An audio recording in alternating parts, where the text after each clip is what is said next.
So this is Sketchbook, of course. You may have seen it before. If you have the Pro Tools or if you're on the free trial, you're going to see up here on the top toolbar that you've got a bunch of options. And the Symmetry tool is this one, right here. When I click on it, it's going to open up a second option box, and these are all your little fiddly things that you can change about the Symmetry tool to do different sort of effects. It starts you off in vertical symmetry, which means anything I draw on one side, it's going to mirror on the other one, right? And then this little circle here, this little nub, it'll let me move the line of symmetry anywhere I want. That's cool, but it can be a problem. Because let's say I'm drawing, and then oops, I just moved it. And now I hate everything, and yeah, it's just awful. My whole life is ruined because I moved the Symmetry tool. So here's my suggestion to you. Figure out where you want to put it, and you can do one of two things. Put this little nubby bit, this little circle, all the way at the bottom or all the way at the top, because you might want to move it later and you don't want to, you just want to be able to do that easy. So that way it's kind of out of your prime drawing space. Or you can use this little lock button right here. And when I click it, you'll notice this little nubby guy, he'll go away. So I can't even move it at all anymore. Sometimes I don't like to lock it because I do want to move it eventually, and I don't like to have that extra click. So that's why I suggest you can also just leave them up at the top or the bottom.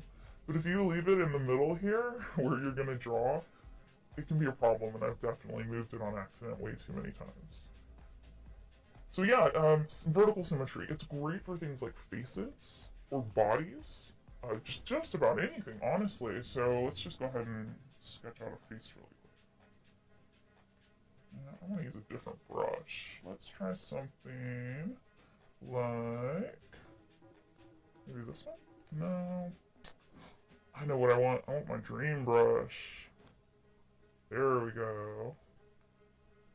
That's the one I'm going to use. That's become like my favorite brush. I don't know if you've noticed. I think you probably have. Yes. Okay, so faces. So usually I would start with the eyes. So let's do like some cute anime eyes.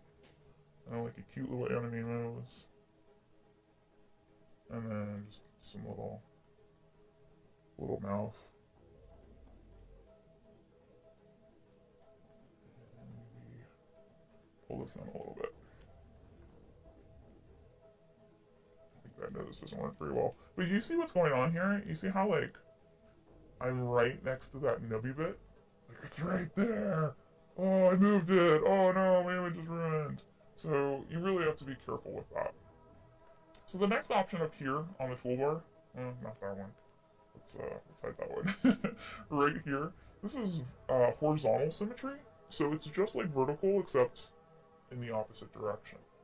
Now, personally, I haven't found a lot of reasons to use this, other than if I want to use both of these at the same time, which is possible. Just click both of these buttons, and you can have both of them at the same time, in case you want to do some sort of design or pattern or something. But for horizontal symmetry, I mean, you could do something like, let's say we were going to paint some mountains or something, and we wanted a reflection in, like, the water. I mean, I don't know, I'm just kind of like, I'm guessing. I've seen Kyle of the sketchbook team draw a car using this so that he's got like a cool reflection down at the bottom. I haven't really found a real use for it unless I'm using both of these at the same time. And usually if I'm using both symmetry tools at the same time, I'm doing something like a box or something angular, something more of a design than drawing something, beautiful. But if you've got a use for it, please let me know, because it's pretty cool. So yeah, I don't know. I'm not sure what else to say about the horizontal one. But again, if you notice, when these are highlighted in blue, they're active. And all you gotta do is click on it once to make them unactive. And you can do both of these at the same time. Now, new to Sketchbook is the radial symmetry. So when I click on this radial button, you'll see this little thing right here, this extra little option becomes available. And if I go up, I get more lines of radial symmetry, and if I go down, I get less. So you can go all the way up to 16, and all the way down to 2, which means basically just regular symmetry. But this is really cool. This is a really cool feature.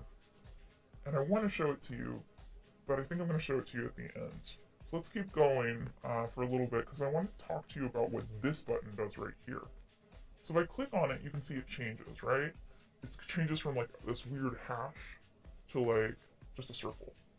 What this button does is when I draw through the line of symmetry, right now it just goes straight through. If I click on that button, it'll stop.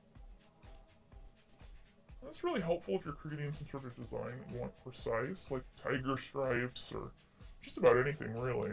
But it's kind of a nice little tool. So if you want it to go through, just click it again, and then your lines will go fully through. This last icon on the toolbar actually hides the line of symmetry, but it's still active. It's still actually happening. It's just you can't see that dotted line.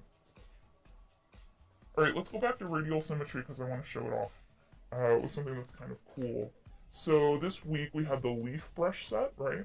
So if you're not up to date, over on our blog, we've got free brush sets every Monday. Now you can only use these in desktop and only if you're a current member, because the older versions of Sketchbook, it doesn't work quite right with. But the free brushes are pretty awesome. And when you use them with radial symmetry, it looks really cool. So this week it was leaf brushes. So let me show you what they look like without symmetry. So here's an ivy leaf, and then there's also like a cherry tree leaf and an oak leaf. So we just got these random leaves, right? And it's kind of like a stamp. Like if I press light, it'll be smaller, and if I press hard, it'll be larger. But when I turn one of these onto the radial symmetry, whoa, check that out. Isn't that cool? Like radial symmetry is just so much fun. It's like a kaleidoscope. So let me make that smaller so it's not quite so crazy. Oops, that's the wrong button. So yeah, like this. Look at that. And if I hide this, whoa. Oh, and then it gets even better. So what I'm going to do now, just to throw more stuff at you, is I'm going to turn on randomized color so that each new stroke is going to be slightly different. And let me talk you through how I do that. If you don't see the color editor on your screen, click on this rainbow little circle here and the color editor will open. Then you're going to have to go to this drop down menu and select randomize from the list. And that's not all.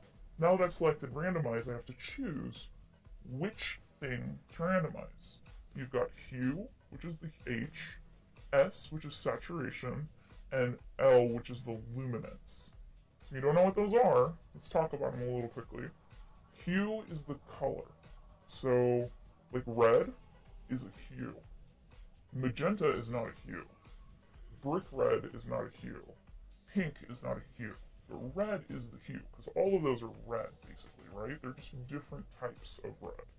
So like indigo, chartreuse, anything with like a weird, it's not the base of the color, those are all going to be a hue of some base color.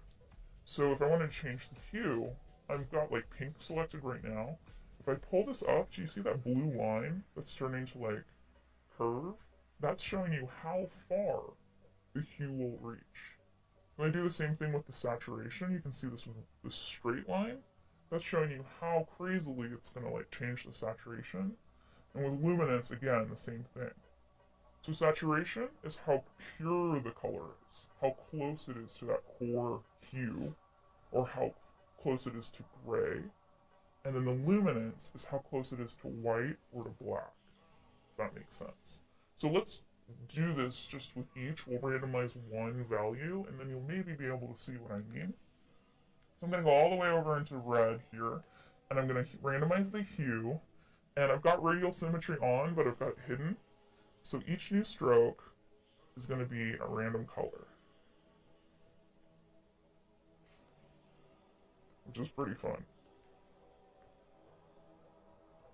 It's not so dark, right? Let's change this up by making it a little bit darker. And now everything that I choose will still be a random color, but it'll just be darker, which is kind of fun. Alright, now let's do saturation. So I'm going to pick a super saturated color, and I'm going to go all the way out. So now everything will be a different saturation.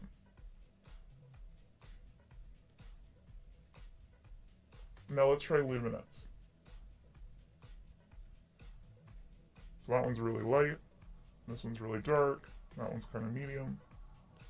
So yeah, it's pretty cool. I love doing the stamps with this, and actually, I think it's better if we do something like, let's get like a blue, and let's do the hue, and maybe something like the solid leaf. Yeah, that looks cool.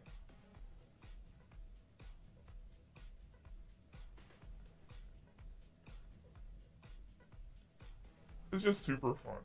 So if you haven't checked out the symmetry tools, you should, because they're awesome. And I think they work really well with the stamps. These are like cool stamp brushes, which again are over on the Sketchbook blog. It's sketchbook.com/blog. Free brushes every Monday for anybody who's on the current version of Sketchbook for the desktop. You gotta go download them because they're super cool. And check out randomized color. It's fun. It's just fun to use. So that's it for my little tutorial section. I hope that was helpful.